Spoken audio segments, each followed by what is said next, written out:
Oh, good evening and welcome to the inaugural lecture of Christian Thielemann's tenure as the Humanitas Visiting Professor of Opera.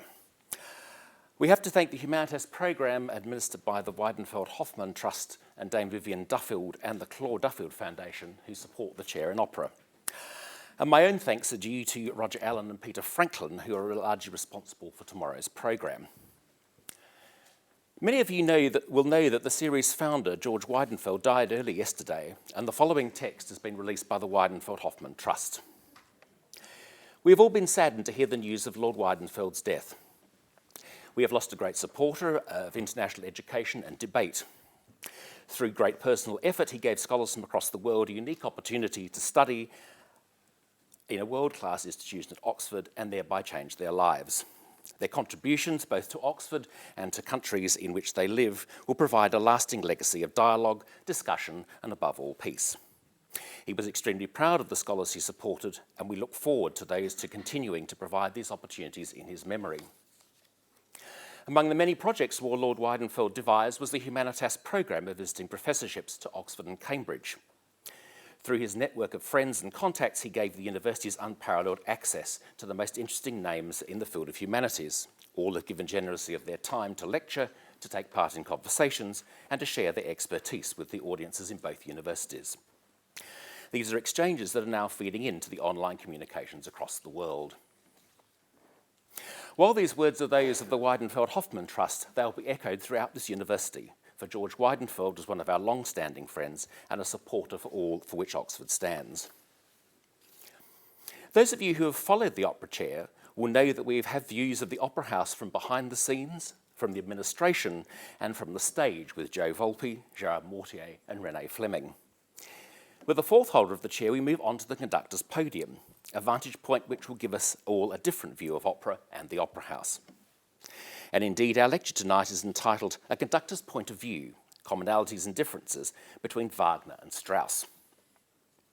Christian Thielemann is well known to all of you as a conductor of opera, and in particular, a conductor of Wagner and Strauss. He began his career at the Deutsche Oper in Berlin, and after engagements in Karlsruhe and Hanover, he joined the Rhine Opera in Düsseldorf. After a series of appointments, he returned to Berlin to direct the Deutsche Oper until 2004, when he became musical director of the Munich Philharmonic, a post he occupied until 2011. In addition to his current position in Dresden, he has been artistic director of the Salzburg Easter Festival since 2013. Thielemann has also contributed to the birthday celebrations for Wagner and Strauss for the past 2 years with numerous new productions in Salzburg and with the Staatskapelle concerts in the Semperoper. Opera and Welt magazine awarded him the title Conductor of the Year for his interpretation of Frau Erna Schatten at the Salzburg Festival of 2011. He made his debut at the Bayreuth Festival in 2000, conducting Der Meistersinger, and after annual appearances was in 2010 appointed as the festival's music advisor, and then in 2015 the music director of the festival. He also has a comprehensive catalogue of recordings that includes works by Beethoven, Liszt, Bruckner, Reger, Pfitzner and Busoni, as well as the operas of Arabella, Ariadne auf Naxos, Electra and Parsifal. He is an honorary member of the Royal Academy of Music and holds honorary doctorates from the Franz Liszt College of Music in Weimar and from the Catholic University of Leuven. In May 2015, he was awarded the Richard Wagner Prize by the Richard Wagner Society of Leipzig. Ladies and gentlemen, Christian Thielemann.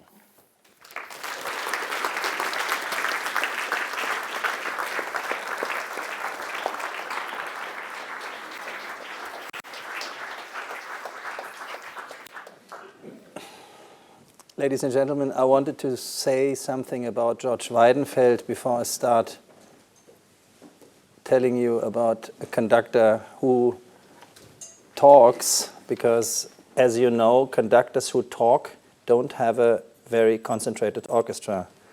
That's one of the first things one gets told if you have conducting lessons. But coming back to George was a wonderful friend for me, and I've known him for 7 years only.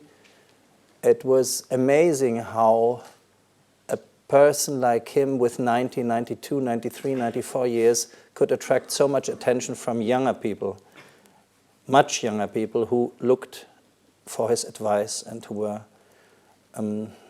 also moved by his very clear views of the political situation.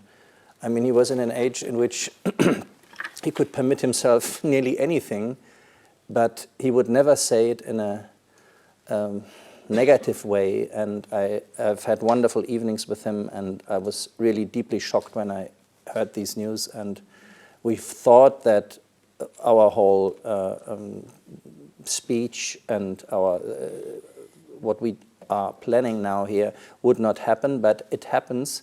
And I think it's also in his sense that we just continue. So I'm sometimes with my thoughts a little bit more with him than I should be with that, what I'm going to say. So coming back to a conductor who talks. I told you before that an orchestra needs good advice, and sometimes you need only what you call chemistry. You look at somebody, first flute player or violin players, and you get a response with the eyes or with, I don't know. You have to look into their eyes. A conductor who doesn't look into their eyes or is not willing to do that is not a good conductor.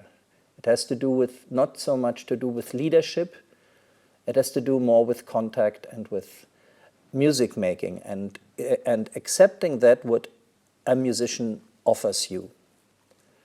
So what has that to do with Wagner and Strauss? I start a little bit earlier to tell you how I got an advice from Herbert von Karajan, which was when I got this advice, I was not shocked, but I was confused.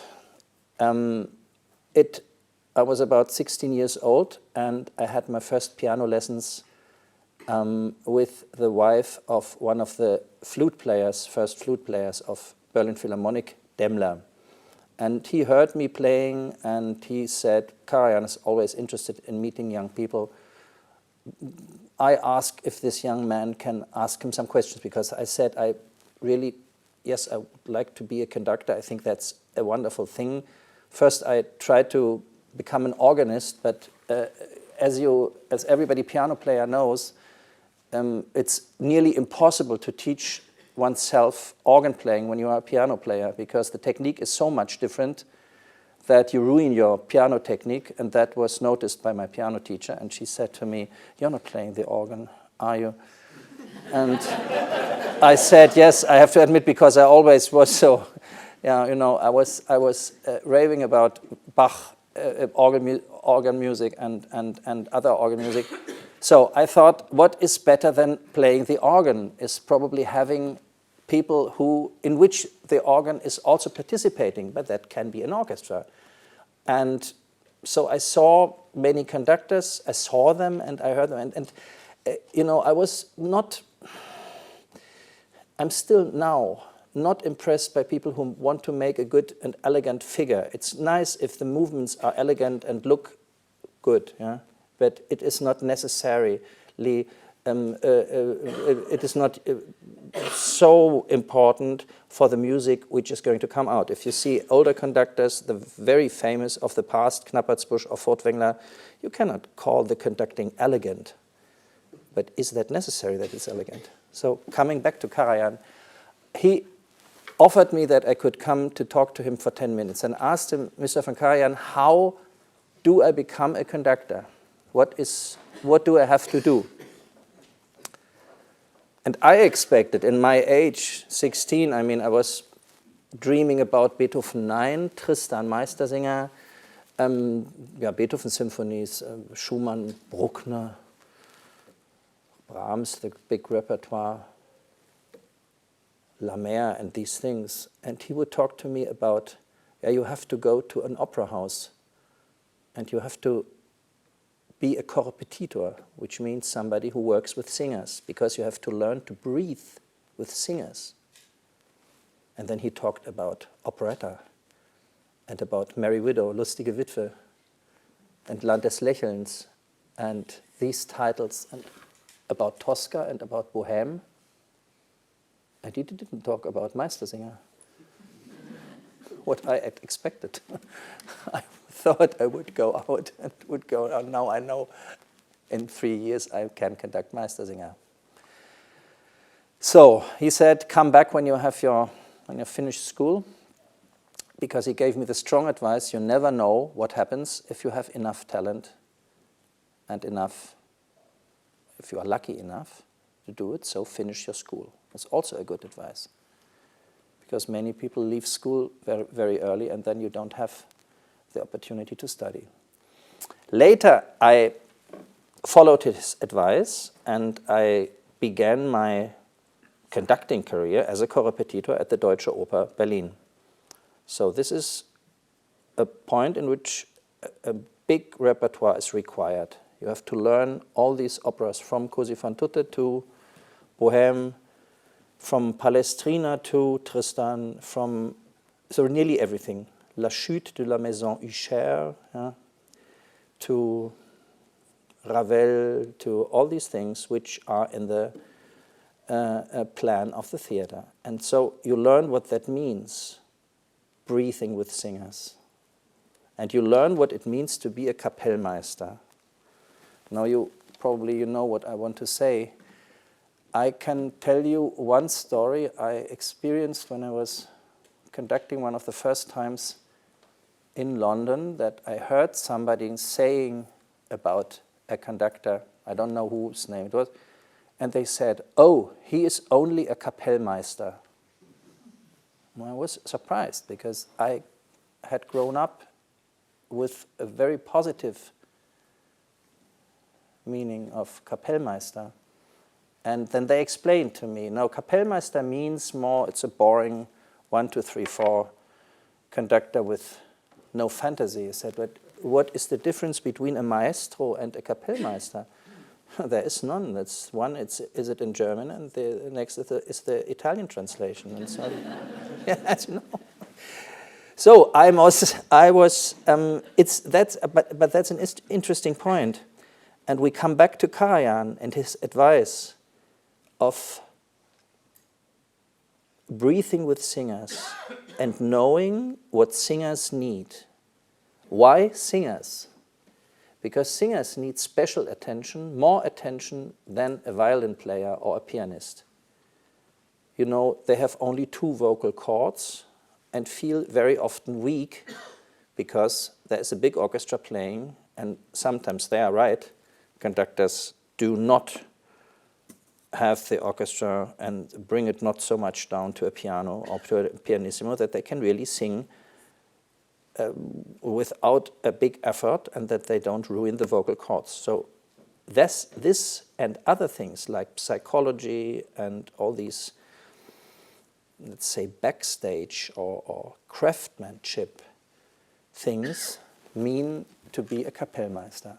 And that was what Karajan suggested to me, that one learns step by step, how do I deal with a very large orchestra?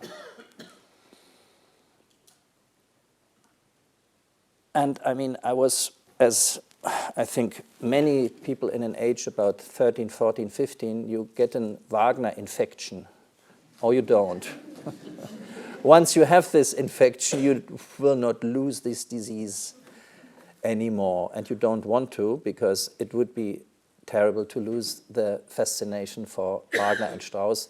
In these years, when you are so young, you don't think about any political or other problems which could come together with music. You just choose that what you like. It can be Mahler, it can be whatever. It has to be romantic in any case. Nothing against Mozart and Bach. So Bach for me was always romantic, and Mozart in a certain way too. But that is something which one could talk about later. It is more important that, obviously, when I began my conducting career, I tried to get 2 pieces I would love to conduct, and I always loved to hear.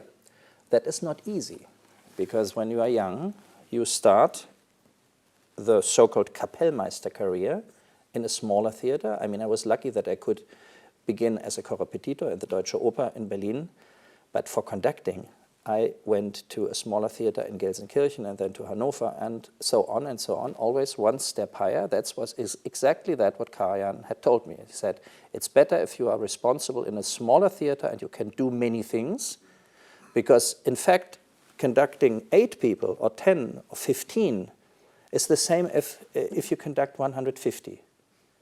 It's true. It sounds not right, but it is true. And look sometimes at films with older conductors, they don't even move very much. And the big orchestra, they play, everybody plays together. So you learn the technical skills for conducting. And that has so much to do with experience and with psychology and knowing what could happen ad esempio, I say. For example, it is, if you have done at the piano probably the same part with 3 singers. Yeah? For example, let's say Siegfried. I had some private singers who came privately to me and said, I would like to learn Siegfried, and I pay you for every hour. Something that's very nice. I earn some money, and they learn Siegfried, and I learn it too, which is much more important. That's what Karajan said too to me. He said, you know, you can wake me up at 4 o'clock in the morning, and I know how Rosenkavalier goes, because I had this man in Ulm when he was very young, and he couldn't even read music. And Karajan would play him every note on the piano and so on. You know it by memory then. Yeah, and that is also something that for the giving the security for singers, that the singer, for example, knows now comes the really difficult spot, and the conductor conducts here, he conducts really properly, and in another place he lets things go as they come, and everybody can listen to each other and so on. But this is a long experience you have to know the first time you conduct. Obviously, you conduct with big movements, and you want to express all what you have to express. Things get dangerous the bigger the orchestra gets. And now we approach Wagner and Strauss, finally, because they are a wonderful example for that, what a Kapellmeister has to do. I mean, you know also Tosca can be very loud. There are some loud pieces. Turandot can be really loud. Wagner can be really loud too. But that is not what was intended. You know that there are different, for example, Fliegender Holländer. He has a first version and a second one. The first version has in the instrumentation many harder spots. So instead of the strings, the brass plays, and so on and so on. And if you go through the score, you think it's a very youthful, fiery piece and very hard instrumentated. He had not the experience he had later. If you come back to Rienzi or to the first parts, he was learning too. And the orchestra can be and can get sometimes just too loud. So what do you do? I mean, imagine that when Wagner had composed his first operas, there was not the type of Wagner singer. Yeah? You know also the caricature of Wagner singer, the more, you know what I mean? Yeah. So there were very lyrical voices. And that was also the reason because he invented Bayreuth later, because he was unhappy with the orchestra sound in combination with the stage and also with the concentration. He didn't like conductors very much because, as you know, until in the 20s in Bayreuth, there was not the conductor on the program. All the singers, but conducting, you knew who conducted, but he was not written, was not printed. Very strange. And he was the first man who would switch off the lights in the theater. You know, time of Mozart and later, a theater performance was also a social event. I mean, it's also today a social event for many people, but it was much more when the king or the Kurfürst or somebody came it was very important where you were seated, yeah? Nearby or not so near, what meant that you did not have the connection to the royal family or so. This was as important as the performance. And therefore, a Baroque theater usually has this strange form, oval form, where many places are not so good to see the stage. But you ask yourself, why? Yeah. For example, I was visiting some of you probably know the Markgräfliche Opernhaus in Bayreuth, the old, wonderful Italian theater by Galli Bibbiena. And I was told that when you were sitting on the side, yeah, and the stage was on your left, and the big loge, when the Markgraf finally came, and you should look to the ceiling, because there was Apollo, who gave, with little birds flying down to the loge of the Markgraf, he gave so the commando to the Markgraf, please let the music or the art speak. And everything is in this movement. So you sit on the side. What do you want to see? First you want to see who's sitting on the other side. Oh, she's invited too, and he's invited too. And they sit more nearer to the Markgraf's place. Aha. So, or he sits not anymore so near. That means that they don't have. So then you should see the ceiling. You should see when finally the Markgraf appears. Then everybody stands up and so. And then you see also what they do on stage. But it's not the main thing. Wagner instead in the Festspielhaus didn't want that you were not concentrated on other things than on his own music. So the best thing is if you turn the lights off. So then you have nobody to see and there are nothing on the side. Yeah, it's all these rows like in a Greek theater. It's very clever. I mean, you see the people who are sitting in front of you, but only from the back, which is not also so interesting. And you look, as in this theater here, you look directly to the stage. From the acoustic point of view, it's also a wonderful invention, because the orchestra, as you know, who has been in Bayreuth, is not that loud. It can play very loud, and I can tell you with my experience that sometimes you have to tell also the orchestra to play very clearly. You know, if you have an open pit in a normal opera house, yeah, you would sometimes tell the orchestra, please play it quite leggero, quite soft, staccato, for example, with Meistersinger, a soft staccato. In Bayreuth, it's the opposite. You have to tell them you have to play. Why? Because with this pit, the sound going first to the stage, there developing and then coming back to the audience, it loses some of this kind of rhythm and pulse. So, and now we come back to the Kapellmeister's role. What I wanted to say with this Bayreuth 5 minutes to talk about Bayreuth, I wanted to say that in each theater and with each orchestra, a Kapellmeister has to work differently because the acoustics are different. And then the singers are different. Even from evening to evening. Can be that the soprano one evening has not so much voice. What do you do as a good conductor, as a good Kapellmeister? You get the orchestra to play softer. What can you do if the tenor is one evening, he's just faster? What can you do? You follow him. You don't kill him. You can do that too. If you hate him, then you will not have him again, and so. Yeah. So, but these are decisions you make in the very moment, you see? And I think coming back to the Karajan advice, that's what he meant. Be prepared. What singers what instrumentalists can do. And an opera performance is every evening a different performance. It's a live performance, as a piano concerto is.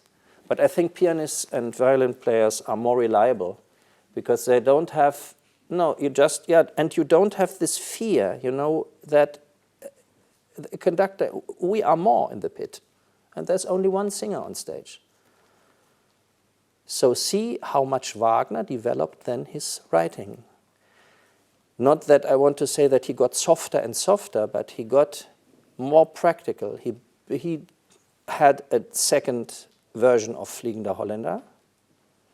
And a piece like Tannhäuser, for example, is for the tenor, as everybody knows, a nightmare. It's probably René Collo, the famous tenor, said to me, it is the worst tenor role he knows, probably except Bacchus in Ariadne.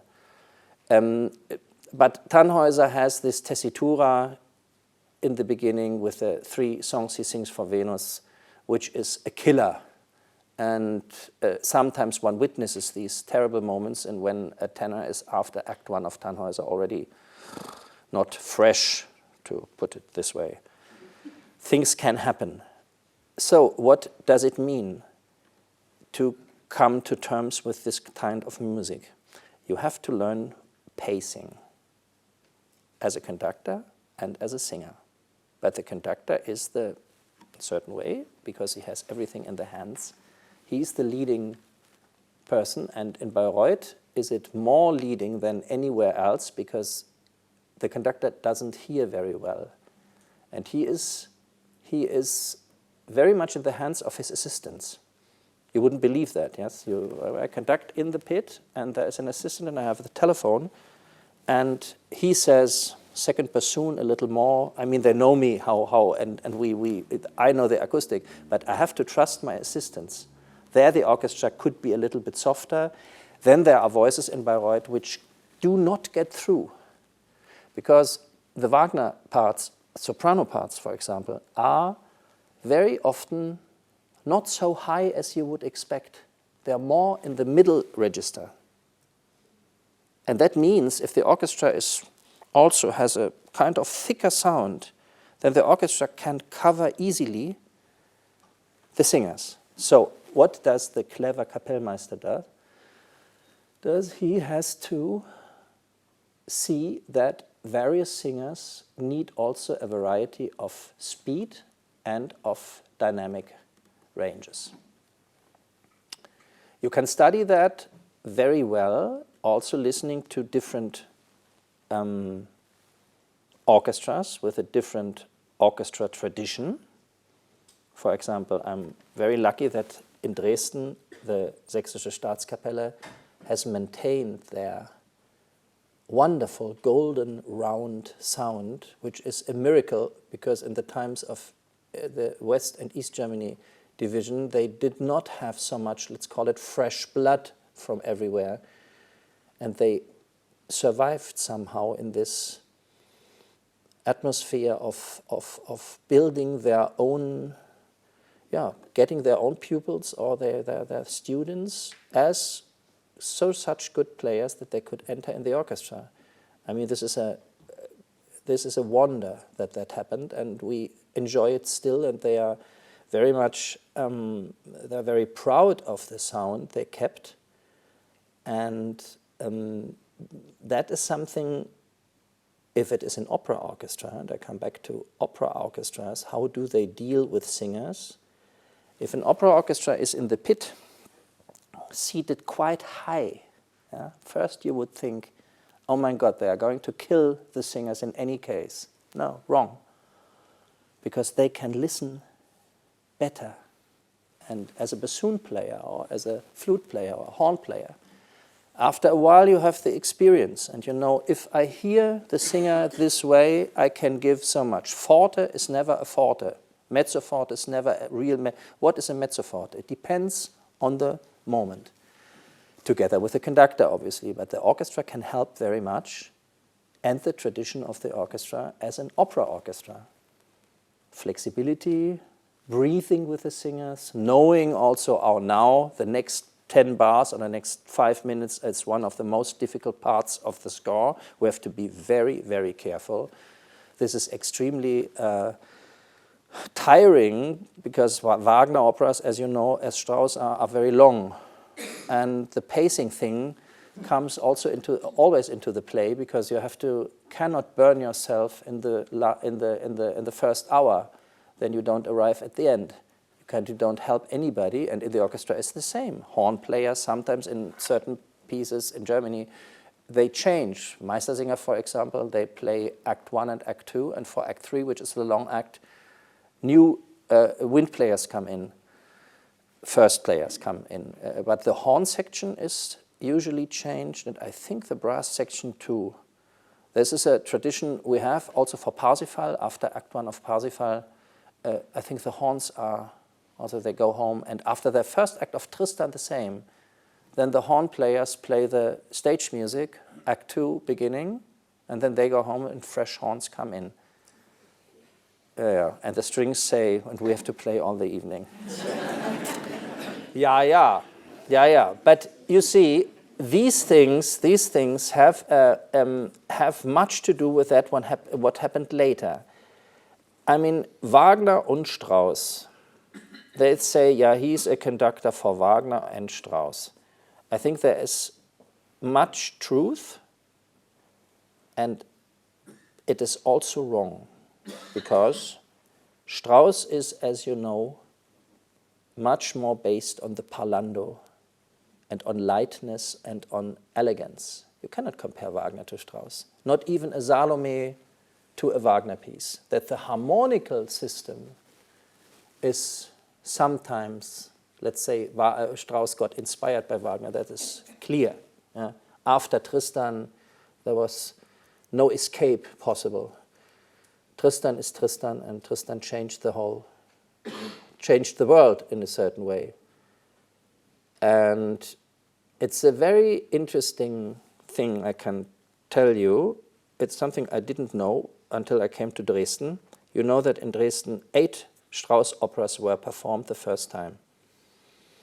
And Ernst von Schuch was the chief conductor in these times. He did the premieres of, for example, for Salome, Electra, and so on. And there was Strauss sitting in the audience, and he would say, I mean, this is really an astonishing fact. At a certain point, he would say to Schuch, please, the orchestra should play louder. I mean, which conductor would say an Electra orchestra, please give more? What you do all the time is, don't give it. If you encourage the trumpets, they will give you more, but yes.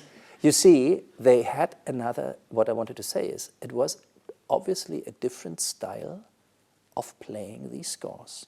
Because sometimes and I wondered, looking to Salome's score or Electra score, why does he write so many fortes and fortissimi? Why didn't he just write piano and mezzo forte? Because the strings were softer, as you know, and the winds and the instruments were not as developed as they are today. This is really a fact. There was no Strauss player existing, as there was no Wagner singer and Strauss singer existing, because it was the first premiere. So if you look to the first performance of Salome, who sang Salome? It was a lyrical soprano. Yeah, but how can you manage with that? The orchestra playing so loud and the soprano singing with a lyrical voice. Yes, because it was much more based on the Kapellmeister system. You have to reduce the sound of the orchestra according to the voice. And Strauss was famous also for changing notes. If a soprano for his first time and the first premiere, Arabella with Orsoleac, it's a famous. There are famous spots, and she said, look, I'm this place and I have to have the high note. And then he said, oh, we take another lower note, don't be afraid of that. He wanted his works to be played. I mean, this was very clever because he made a lot of money with that. And if a composer is too difficult, as you know, then the theaters say, oh God, here comes Mr. X or YZ, and we don't want to work with him because he demands so much. And Strauss was also not willing to do always his whole pieces. You know that Rosenkavalier has many cuts, and also Frauenschatten and other pieces. He wanted his works to be performed. That's very, very interesting. Therefore, there are so many Rosenkavalier suites, you know, with all these valsers. And also, he wanted that the music was known. And he was a practical composer and a conductor. And there you can learn very much. What does it mean to be, so let's say, an artist with your ideas about interpretation and how much is left when I follow so much the singers. So somebody would ask you, yeah, but you tell us the whole time that you follow only the singers, whereas your own idea. Yeah, you have to be as convincing as you can, and you can work with singers, but you have to give, especially singers, the psychological security, you know, that just the idea, sing for me, I will be with you, yeah, and I've made this experience very often, also with very famous singers. You know, you go to the dressing room of somebody before the concert, and you find out that the famous singer has cold hands up to here, and is nearly shaking. And then in front of the public there is the routine, and you would think in the hall, oh my God, she is singing, or he is singing so beautifully, there's no problem. If you knew what really happens in dressing rooms. But a conductor then, what's my task? What is what she needs most, or he needs most? The security on stage. And I've had it in one case that I said with somebody, when we come out and we out to the public and we just look into each other's eyes for 3 seconds. And then we start. And it helps. Yeah? It's the same when I come out, I'm nervous and I shake hands with the concertmaster. It's the same. He looked at me. So in the sense of, I'll play for you. Don't worry. Yeah, but that is, you know, so many differences between Wagner and Strauss are due also to, the capacity of a Kapellmeister to deal with different singers and obviously the different style of the pieces, because Strauss in his later years, as you know, he developed more refinement and lighter music. A Capriccio, for example, is not a very loud piece. Daphne is, for the tenors, it's terrible, but for the soprano, it is more a lyrical piece. And he was very much connected with orchestras who had the same taste, the same way of approaching music. So 8 operas in Dresden, and I think 6 or 7 in Vienna. These orchestras were his preferred orchestras, and he said that also during the work with him and even after the war. And he said, I feel so much at home with you, and you know exactly that what I want. Also, because the more you are associated with Mozart, the more you know about simplicity. Yeah? The more the music gets so energetical and you think it is all about hysteria, the more you have to know when you have to hold back. And sometimes, you know, a Strauss song, for example, the simplicity, let's call it the holy simplicity, yeah? Heilige Einfachheit, like in a Mozart concerto. Da, da, da, da, da, da, dee, da, da, da. Don't do so much. Da, da, da, dee, da, da, da, da, da, da. You know, pianists look for every note for something. It's disturbing.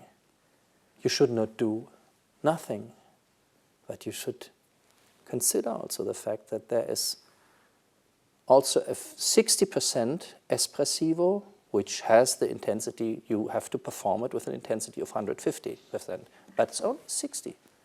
Hold back. You see?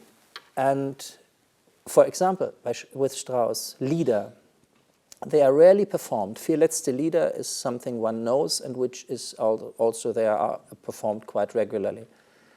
But for example, all the other beautiful Lieder by Strauss with orchestra are performed quite rarely because they are extremely difficult to sing and the orchestra is very big. Sometimes he requires for drei Hymnen, for example, he requires a Heldenleben orchestra.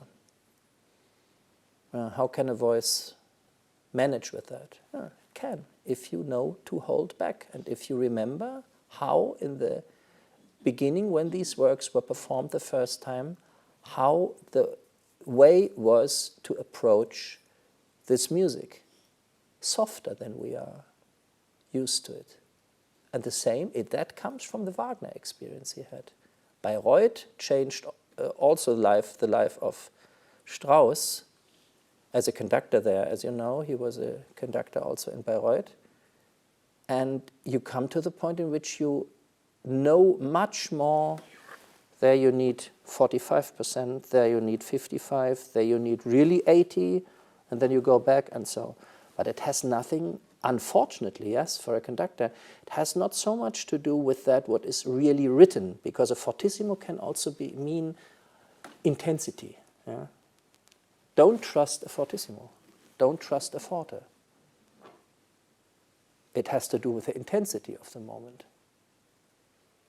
And you know that Strauss said about Salumi and Electra, he wanted to have them performed as if they were by Mendelssohn. This sounds funny, but I think the idea is completely right. And to watch if there are some interesting old excerpts from films when Strauss conducts. There's something, I think, an Alpensymphonie in 44 he conducts with Vienna Philharmonic. He stands in front of the orchestra and does really nothing, and they play like gods. So it has nothing to do with my movements. So sometimes it's even if the bigger the orchestra is, better it is if I stay quite calm, then everything is more concentrated, and then if I do more, then will come much more. But if they know, we'll come back to Kapellmeisters' work. It's like if you play the piano, it's louder. If you play, it's softer. If you beat bigger, that means more, even if there is probably only a mezzo forte. But you have decided as a conductor, I would love to have more sound there. So we have more sound. But if I do less, and that is a very interesting thing. And if you see Strauss conduct here, I think he is really the perfect Kapellmeister.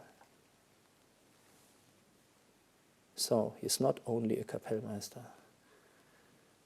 This is the high level of conducting, and I must say I don't even like the word Dirigent in Deutsch so much, because there's also people of you who understand German, there's also in the administration area, there is a position called Ministerialdirigent. I don't really know what they do, but they are in a ministry and they, I don't know, chief of some, I don't know what that really is. But I always thought that dirigent is not a nice word.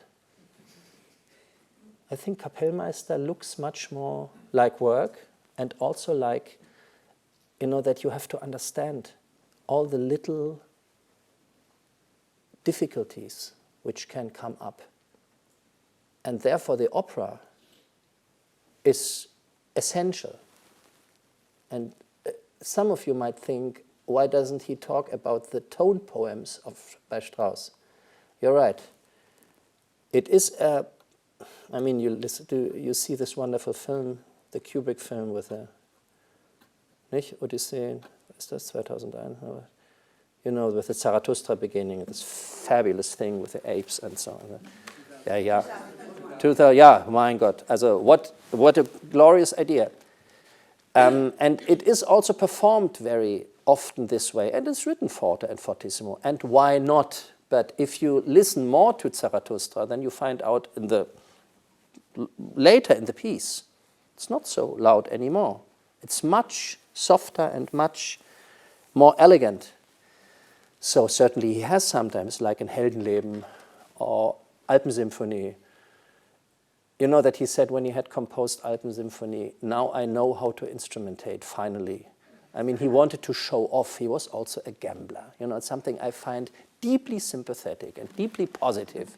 So yeah, when people ask me which composer you would like to know, you know, have dinner with, I don't know if one wouldn't be disappointed by some of the very famous composers. Won't name somebody, but there are some people who, I don't know, I would fear that after dinner I would say, my God, I'd see the music in another context now because I've known this person and I don't want that. But Strauss, I'm sure that this was a nice person to talk to, like Liszt, for example, or Mendelssohn. So I have the idea. And he was playing cards with musicians, and so I think he could be. He said he would play cards because he could forget. Only playing cards, he could forget music. There was always music. I mean, this is a nightmare, having always music in your ears. They said, therefore, he liked to play cards. And it is very important to always to come back to this combination of, you know, this is obviously a conductor as a figure people look at, and there's also a certain elegance required, or a nice frack, and so on. It's all okay. But the purpose of conducting is not to be beautiful. You should not make a fool out of yourself. You should, if people begin to laugh about that, what you do, then something is wrong, definitely. But singers and also soloists have to be with you, and you have to be with them, because, as I told you, you are with your orchestra you're on the better side, you are stronger. But this is not nice to be stronger, because you have no partner anymore. And therefore, the comparison between Wagner and Strauss is quite important, because if you see how Wagner developed with also his idea of Bayreuth, and you know that he was not satisfied the first festival, and he said he should change many things, and he was not satisfied with his Tannhäuser, as you know. And a piece like Meistersinger, for example, I did the first time when I came to Bayreuth. Everybody warned me and said this is the most difficult piece there. It is, in fact, not made for Bayreuth. And you feel it. You realize it when you conduct it, because the instrumentation changed. You know, listen to third act Siegfried, Götterdämmerung, Parsifal. When you listen to that in Bayreuth, you will think, it fits. This is a good place here. With Lohengrin, you are not so sure. It's not so silver. The silver is a little bit going away. I don't want to say anything against Bayreuth, but it is not that what you have in an open pit, yeah? That when the Lohengrin prelude starts, that it is kind of, you see the stars. In Bayreuth, it is all a little bit more under a cupola. It's not bad, but you see, Wagner would have changed drastically some things, and also the length of the pieces. I don't know if you, this is something I was also happy with. Usually in Bayreuth, you rehearse the act 1 of Götterdämmerung in 2 pieces, because you go to the Waltraute scene, and from Waltraute to the end is 40 minutes, somehow, approximately. And you do the first rehearsal up to Waltraute, so the interlude after the Hagen thing, and then you go on. And when you start with the second rehearsal and you begin with the Waltraute scene, you think it is probably the most beautiful part. So in the Götterdämmerung ever written, because the Waltraute scene is just breathtaking. The evening, when you sit in the audience, as a conductor too, I can tell you, you reach a point after 1 hour and, Wolfgang Wagner said always, everybody who conducts Act 1 of Götterdämmerung more than 2 hours is wrong, is too slow. So it's about after 1 hour and 20, when the scene begins. You sit there and you think, would be time for a coffee. And for a drink, the conductor does think the same. And we cannot drink. I never take something to this. So I think after, and then this glorious scene comes, And I must say, even conducting it, I don't enjoy it so much. And then Wagner, there is, I think, a remark by Cosima in the diaries, that Wagner would say, the Waltraute, one has to change something there. The music is good, but the pacing is not right. So that's also interesting, that he realized that a length of 2 hours is a lot. Rheingold, as you know, is 220 or so. Holländer, the first version of Holländer, also the second version without intermission, is 210. It's hard work. It's hard work. For the listener, it's hard work. For the orchestra, it's hard work. And so Strauss was clever. He had his one-act pieces only at about 1 hour 40. Salome, Electra, Daphne. Daphne is, I think, shorter. But this is the famous 1 hour 35, 40. That is something you can make. If after 1 hour and 20, there are only 15 minutes left, then okay. It's a kind of crescendo to the end, accelerando to the end. But if there is and it's also something you have to consider when you conduct this music. So you learn. There are no mistakes, but I would never say that Wagner made a mistake. He developed. So as I develop as a conductor, when I know before, I want to enjoy it is very important, this Waltraute scene, and I want to give much energy and much intensity, probably a hold back before a little bit more, that my forces are fresher than at the end. And I mean, I have, before conducting an opera like that, I usually think about the end of the piece. Try to get the line into Tristan begins and you think, how is the piece ending? So, and I hope that then a kind of a line and a whole arch of that there is a good beginning and a good end, and that this is, in the end, it is like a ring connected, reconnected. This has also to do with the experience you have as a conductor. And now we come back to, he's only a Kapellmeister. I think a dirigent is not able to do that. A good Kapellmeister, yes. Not all the Kapellmeisters are doing that, because it has a true moment, because very often in the repertoire, and I think that is what they meant when I heard it for the first time. When an opera house plays every evening a different piece, and you have to do it without rehearsal, there can be glorious evenings, but there can also be just that nothing is together. And we have this repertoire system in Germany, which is, I think, very much, it's a very traditional system. It can be very good. It can be, if there are too many pieces all together, it can be very risky.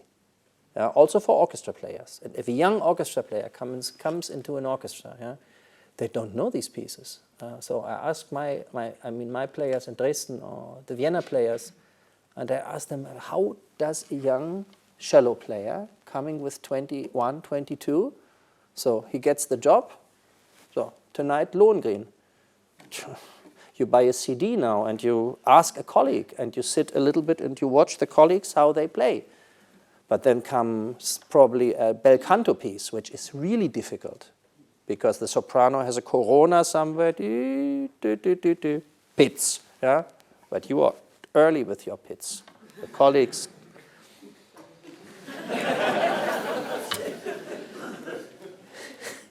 Bel Canto can be so difficult. I mean, for conductor too. This is a wonderful music, and for the singers, it's glorious who can sing that, and this is extremely dangerous.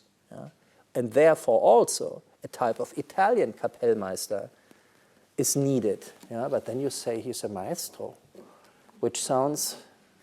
Does it sound better? I don't know. No, it's different. But I mean, it has also to do. Always to do with craftsmanship and so on. I wanted to come to the end. I wanted to say, if you see how in his youthhood Strauss tried with the tone poems to come really to a point, and he knew that he had come to the point of no return in a certain way. Yeah? Orchestra could not play louder because in this way you cannot write an opera, because in fact, if you play things like they are written today in Electra, the singers are dead after 20 minutes, or let's say after half an hour. Yeah? First scene with Electra, Chrysothemis, and you play it as it is written. And I think Strauss realized that. So he could count on the good Kapellmeister attitudes of his colleagues, and could show it when he conducted. I mean, how can somebody compose this really hot music and hysterical music and stand in front of the orchestra? It's doing nothing. It's clever. I think it's so clever and so impressive. And he wanted, I think, with one difference. If you ask me, though, tell me about the difference of Wagner and Strauss, also as a type of composer. I would say, as I said before, Strauss was a gambler. He loved to show off his instrumentation genius. Wagner had for everything what he did a philosophical reason. Yeah? He would have never had the idea to say, I do it because I have fun with what Strauss said about Alpensymphonie. Or so I mean, it happens. Now I did in my last concert. I did the 4 interludes of intermezzo, the intermezzo interludes, which are really funny music with the waltz scene in the beginning and then the Träumerei am Kamin. You see, when it comes to these soft and very melodic pieces, and you play them with a little distance, then they are much more moving. And you think, yeah, I have to give as much sugar as he gave in the music. Wrong, wrong, wrong, wrong. Much more in Strauss than in Wagner, because a too cold conductor Tristan is nothing. With a Tristan, you have to do certain things, otherwise it is you can not spoil the piece, but you just don't do what is required. The parlando Strauss developed comes certainly from the Meistersinger style, and he was extremely fascinated by that. Listen to Arabella, listen to Rosenkavalier, listen to Meistersinger. That is quite near. Yeah? And that is fascinating, how much Strauss would take from Wagner and what he didn't take, and what he avoided to do. In any case, he admired Wagner very much, and who didn't, and who doesn't? I don't know. I think it's worth it listening to the late Strauss, would I give for you as a little advice, if you listen to Capriccio, for example, and the old Strauss style in which he comes back to a simplicity and avoiding all these fiery and too fiery moments, not because he was an old man. I think because he wanted to show that one could be elegant together with deep felt emotions, because elegance sometimes sounds as if it is superficial. It's not. And Strauss gives us this feeling that elegance can be deeply felt and deeply moving. And if you listen to the four last songs, yeah, and I discussed it very long with my good friend René Fleming, and we spoke about the text, yeah. And if you sing it as a singer with this kind of everything is going to come to an end and I'm so sad and you suffer, it's wrong. The orchestra plays that what it plays, but the singer remains in a certain way, and therefore the famous Strauss voices, Lisa de la Casa, Fleming, Janowitz, Schwarzkopf, they had all this silvery, shimmery, this voice quality, and were never too much vibrato voices. And the more you refer and you think, we sit at the last lead. Yeah? We have had our lives, and we sit here in the evening and we look at the wonderful landscape. There's no sadness. It's a kind of, we think about it. And at the end, then they ask, ist das vielleicht der Tod? Vielleicht. And then Strauss doesn't answer the question. It is the Verklärungsmotiv, yeah? Da, da, da, da, di, di, di. Remains open. And the lead does not finish in a minor key, otherwise it would be C minor or whatever. No, S-dur. E flat major. Golden, shimmery. And certainly he lets us a little bit alone with that. What did he mean? He was too clever to fall, to get into this trap. Think about that. If you listen to good interpretations, and you see and you listen how much a little bit, a little distance, what doesn't mean that you are not participating. That is more moving than somebody who suffers. Thank you.